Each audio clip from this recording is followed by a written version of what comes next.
Good morning বন্ধুসকল, আপোনালোক কেনেকুৱা আছে? মই নিশ্চয় ঠিকে আছোঁ। আপোনালোকে এই ভিডিঅ'টো স্কিপ নকৰাকৈ এবাৰ প্লিজ আপোনালোকে চাব ভিডিঅ'টো গোটেই শেষলৈকে, কাৰণ মই যিটো ভিডিঅ' আপোনালোকক কাৰণে টাইম পাছৰ কাৰণে মই যিটো ভিডিঅ' আপোনালোকৰ আগত দাঙি নধৰোঁ, কাৰণ মই কিছুমান যিখিনি মোৰ অভিজ্ঞতা আছে বা মই যিখিনি জানো বা সেইখিনি আপোনালোকক দেখাবৰ কাৰণে চেষ্টা কৰোঁ।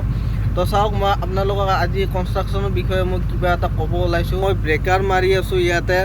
এইটো যোনখন 4 লাইনৰ যোনখন ব্ৰিজ আছে, এই ব্ৰিজখনৰ এইটো ছাইডৰ কালভাৰটোতো বনোৱা হৈ গ'ল। এইটো আৰু লাষ্টৰ এই ছাইডৰ এইটো 4 লাইন সমানে চিধা দুটা, এইটো আগৰ ৰাস্তা আছিলে।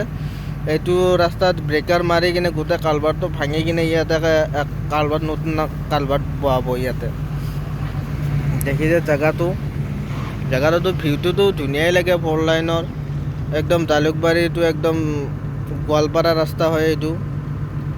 এইটো দেখিছে, এইটো পূৰা তলত গৈ কিনে গোটেইটো ভাঙিব লাগিব। ভাঙাৰ পিছত ইয়াতে PCC হ'ব, PCCৰ পিছত ইয়াতে কালভাৰ দিয়া হ'ব। সেইখিনিলৈকে আপোনালোকৰ যদি ভাল লাগিছে ভিডিঅ'টো, আপোনালোকে লাইক ছাবস্ক্ৰাইব কৰি দিব। ধন্যবাদ।